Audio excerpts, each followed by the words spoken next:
चाचा कमाल हाथ में चाय का कप पकड़े हुए समीर के ऑफिस में दाखिल हुए। साहब जी, आपकी चाय। समीर ने चाचा की तरफ देखा। चाचा बैठ जाएं। चाचा समीर की तरफ देखते हुए कुर्सी पर बैठ गए। चाचा जी, आप तो जानते ही हैं, 1 साल से कोरोना की वबा फैली हुई है। मेरा बिजनेस ना होने के बराबर है। मैं अब ज्यादा लोगों को तनख्वाह नहीं दे सकता।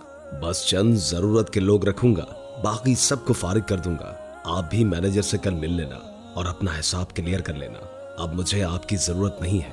चाचा हसरत भरी निगाहों से समीर की तरफ देखने लगे। चाचा के चेहरे पर परेशानी आया थी।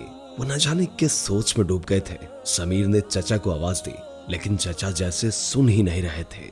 समीर ने जोर से आवाज दी। चाचा किसी दर्द भरे ख्वाब से बेदार हुए थे। सफेद दाढ़ी, बुढ़ापा, कपकपाते कमजोर हाथ। चाय का कप उठाया और कांपती हुई आवाज में बोले, अच्छा साहब, अल्लाह आपकी मुश्किलात आसान फरमाए। हमारा मालिक अल्लाह है। समीर के ऑफिस में चाचा कमाल सफाई वगैरह किया करते थे, लेकिन अब नौकरी से निकाल दिया था। समीर खुद परेशान था। कोरोना की वजह से कारोबार बिल्कुल खत्म हो चुका था। अपनी जगह वो भी सच्चा था, लेकिन क्या कर सकता था। पहले कॉन्ट्रैक्टर भी पैसे नहीं दे रहे थे। समीर घर आया, बहुत परेशान था। बीवी को आवाज दी, हिजाब, मेरे लिए कप चाय बना दो। हिजाब पास आई। एवरीथिंग इज ओके हनी, आप परेशान लग रहे हैं। समीर ने लंबी सांस ली। क्या बताऊं, बैंक से लोन लेकर कुछ कॉन्ट्रैक्ट साइन किया था।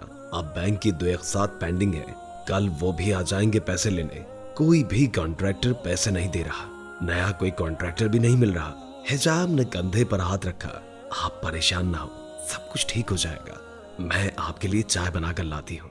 चाचा कमाल घर आए। आगे किराए वाला खड़ा था। चाचा को देखकर बोला, ओ बाबा जी, पिछले 4 माह का किराया बाकी है, वो देना है या निकालो बाहर घर से। चाचा कमाल हल्का सा मुस्कुराए। आप बशीर साहब, चाय पी लो, आ जाओ घर के अंदर। बशीर सख्त लहजे में बोला, आप चाय रहने दे, मुझे मेरा किराया दे। चाचा कमाल आहिस्ता से बोले, कल दे दूंगा, कल शाम आ जाना। घर गए। बूढ़ी बीवी घास रही थी। चाचा कमाल के 3 बच्चे थे। सबसे बड़ी एक बेटी जो 20 साल की थी, छोटा बेटा 17 साल का जो अभी स्कूल पढ़ रहा था, और सबसे छोटी बेटी 12 साल की। बेटी को आवाज दी, आरजू बिटिया, पानी का एक गिलास ला दो एक। आरजू पानी लेकर आई। पानी का घूंट भरा, किसी सोच में गुम हो गए। बेटा पास आया, अब्बा, परसों पहला रोजा है, रमजान का सामान लेने कब जाना है?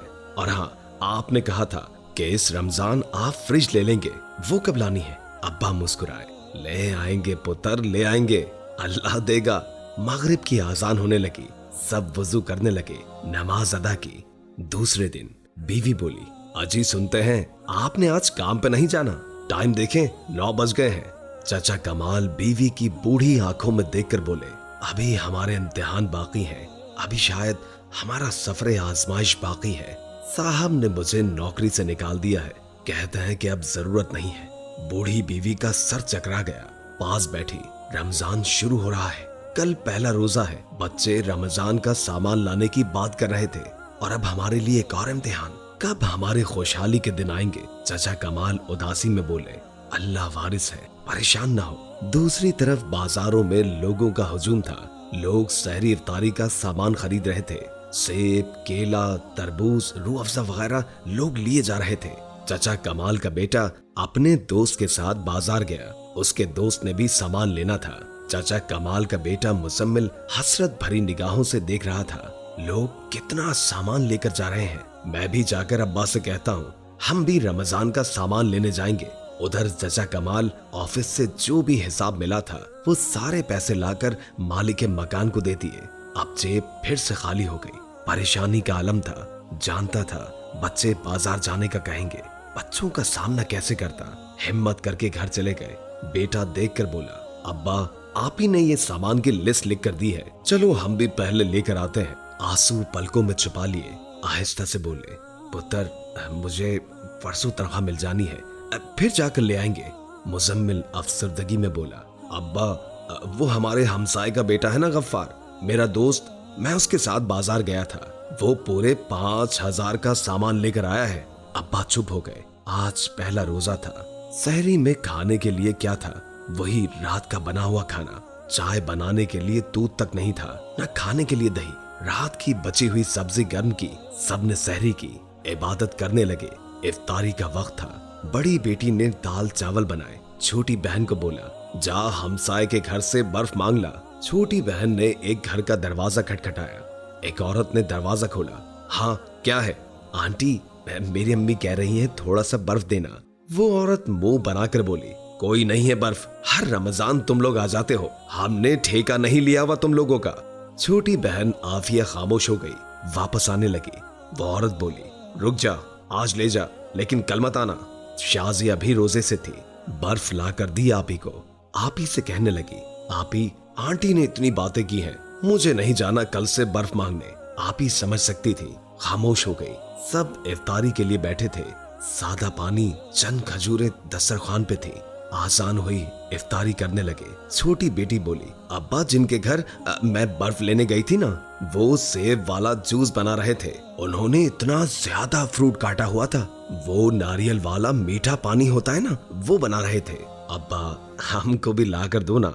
चाचा कमाल ने सर पर हाथ फेरा। मेरी बच्ची, अल्लाह देगा हमको।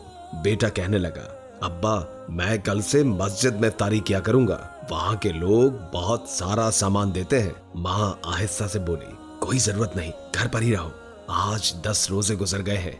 बच्चे हर रोज पकौड़े, समोसे या फल फ्रूट का कहते। अब्बा हर रोज टाल देता।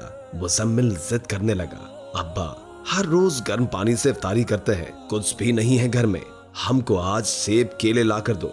चाचा कमाल मुस्कुराने लगे, अच्छा मैं जाता हूँ बाजार, लेकर आता हूँ। चाचा कमाल बाजार गए। पास सिर्फ 30 रुपए थे। एक फल वाले से पूछा, ये सेब कितने के किलो है? उन्होंने बताया, ये 300 के और ये 350 के। हर चीज का रेट आसमान को छू रहा था। चाचा खामोश हो गए, फिर बोले, ये लो 30 रुपए, इसके जितने सेब आते हैं मुझे दे दो। दुकानदार हंसने लगा, चाचा 30 का बस एक ही सेब आएगा। इत्तेफाक से समीर भी फल खरीदने आया हुआ था। वो अपनी गाड़ी में बैठा हुआ था। उसकी नजर चाचा कमाल पर पड़ी। चाचा कमाल दुकान वाले से बोले, वो जो नीचे वाली टोकरी में सेब केला पड़ा है वो मुझे दे दो। दुकान वाला बोला, चाचा वो मैं अपनी बकरियों को देता हूँ, खराब फल है वो। चाचा कमाल बोले, 30 रुपए रख ले, वो मुझे दे दो। मेरे बच्चों ने आज 10 रोजे गुजर गए, एक दिन भी फ्रूट नहीं खाया, एक खजूर से इफ्तारी करते हैं, अल्लाह तुम्हारा भला करेगा। दुकान वाले को तरस आ गया। 30 रुपए वापस किए। जा चाचा, टोकरी उठाकर ले जा। समीर सब कुछ देख रहा था। चाचा कमाल दुआएं देने लगा।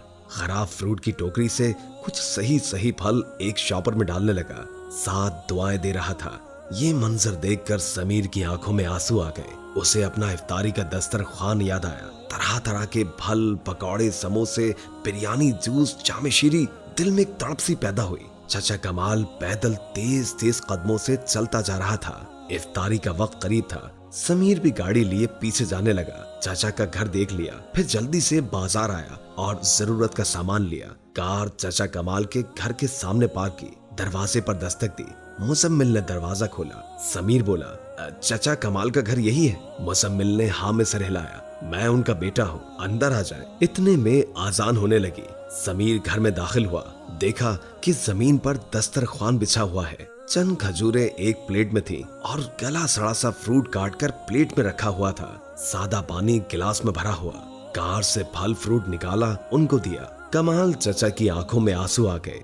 पकौड़े, समोसे भी दिए। सबके चेहरे पर एक मुस्कुराहट सी छा गई। उनके साथ बैठकर इफ्तारी की। चाचा की तरफ देखकर बोला, चाचा आप कल से ऑफिस आ जाना, और हाँ, हर रोज इफ्तारी का सामान आपके घर पहुंच जाया करेगा। कमाल चाचा हजारों दुआएं देने लगे। समीर घर जा रहा था। आज दिल को एक अजीब सा सुकून महसूस हो रहा था।